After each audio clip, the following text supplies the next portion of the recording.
শত্ৰু মোৰ আই বুকুত ভৰি দি ৰখি আছে সূৰ্য উঠাৰ আগত গড় উঠি যাব লাগে আপোনাৰ আদেশ সেইমতেই হ'ব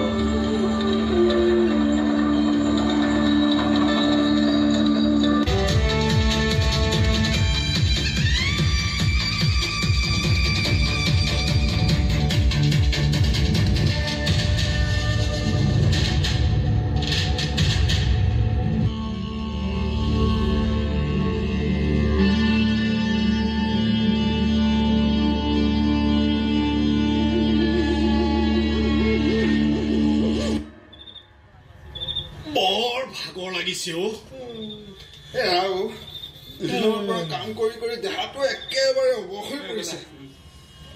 মোৰ গোটেই গাটো বিষত লৰাব নোৱাৰা হৈছো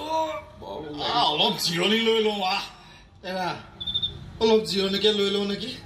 আকৌ কামত লাগি যাম পিছত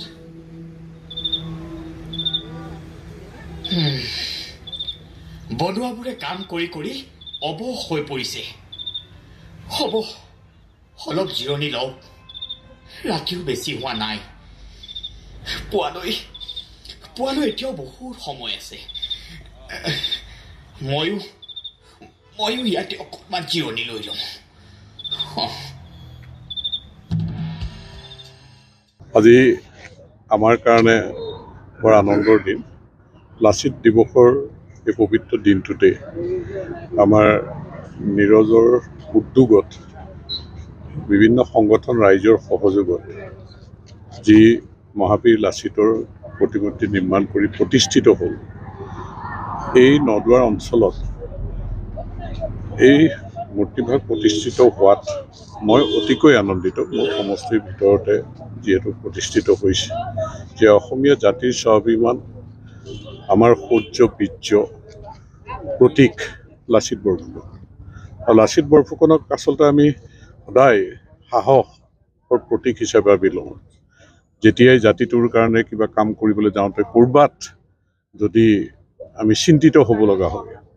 তেতিয়াই লাচিত বৰফুকনৰ কথা মনত পেলাই আমি এক আত্মবিশ্বাসৰে সাহসৰে পদক্ষেপ আগবঢ়াই গৈছোঁ গতিকে সেই মহাবীৰ লাচিতৰ প্ৰতিমূৰ্তি আমি সদায় দেখি থকাকৈ প্ৰতিষ্ঠিত হোৱাটো মই এগৰাকী অসম মাতৃৰ সন্তান হিচাপে মনে প্ৰাণে বিচৰা এটা কাম হৈ উঠিছে মই উদ্যোক্তাসকলক ধন্যবাদ জনাইছোঁ আজি এই লাচিত দিৱসৰ দিনটোতে সমগ্ৰ নদুৱাৰবাসীলৈ আৰু বিশেষকৈ যুৱ প্ৰজন্মলৈ যে আমাৰ জাতিটোক যেনেকৈ লাচিত বৰফুকনে সুৰক্ষিত কৰি থৈ গ'ল আজি এইখন অসমত আমি যেনেকৈ থাকিবলৈ পাইছোঁ যদি মোগলৰ হাতত পৰা আমাৰ মহাবীৰ লাচিত বৰফুকনে আমাক ৰক্ষা নকৰিলেহেঁতেন এইখন অসম কি হ'লহেঁতেন গতিকে এই অসমখন সুৰক্ষিত কৰাৰ দায়িত্ব লাচিত বৰফুকনৰ আদৰ্শৰে আমি সকলোৱে আগবাঢ়ি যাব লাগিব আজি আমাৰ আগত ডাঙৰ প্ৰত্যাহ্বান হৈছে যে আমি আচলতে পথাৰ বজাৰ দখল কৰাৰ ক্ষেত্ৰত যিমান সাহসৰে কষ্টকৰে কাম কৰিব লাগে ক'ৰবাত যেন আমি পিছ হুৱকি আহিছোঁ আমি বহিৰাজ্যত গৈ কোম্পানীত গৈ হতাশাত ভোগা যিবিলাক কথা বতৰা হৈছে তাৰ আমি প্ৰত্যাহ্বান হিচাপে লৈ আমি কৰ্মসংস্কৃতিৰ জৰিয়তে উৎপাদনমুখী যাত্ৰাৰ জৰিয়তে বজাৰ দখল কৰিবৰ কাৰণে আমি যদি সাহসৰে শক্তিশালীভাৱে আত্মবিশ্বাস লৈ আগনাবাঢ়োঁ কিন্তু জাতিটো আমি কাৰোবাৰ হঠাৎ হয়তো নিশেষ হৈ যাওঁ গতিকে মই যুৱ প্ৰজন্মলৈ এইটোৱে আহ্বান যে কৰ্মসংস্কৃতিৰ যাত্ৰাটো ত্বৰান্বিত কৰক আমাৰ মাটি আমি ব্যৱহাৰ কৰোঁ চৰকাৰেও যথেষ্টখিনি দূৰদৰ্শিতাৰে চিন্তা কৰিছে চৰকাৰেও শক্তিশালীভাৱে চৰকাৰ আৰু জনসাধাৰণৰ সাকোস্বৰূপ বিষয়া কৰ্মচাৰী সকলকো কৰ্মসংস্কৃতিত যাতে কোনো হেমাহি নকৰে তাৰ প্ৰতি সতৰ্ক দৃষ্টি ৰাখি যদি আঁচনিবিলাক সফল কৰিবৰ কাৰণে কাম কৰি যাওঁ আৰু উৎপাদন যদি আমি বৃদ্ধি কৰি বজাৰখন আমি দখল কৰিব পাৰোঁ মাছ মাংস গাখীৰ কণীৰ পৰা আৰম্ভ কৰি কৃষিজাত সামগ্ৰী উৎপাদন কৰি যদি আমি আগবাঢ়ি যাওঁ নিশ্চয় সমৃদ্ধিশালী অসম গঢ়িবলৈ সক্ষম হ'ম আৰু অসমীয়া জাতি আমি কাৰো মুখলৈ চাব লগা নোহোৱাকৈ আমাৰ যথেষ্ট আছে এইখিনি আমি লৈ আগবাঢ়ি গৈ শক্তিশালী জাতি হিচাপে প্ৰতিষ্ঠিত কৰিব পাৰিম নহ'লে কৈছেই সুধাকান্ত ডক্টৰ ভূপেন হাজৰিকাই যে কৈছে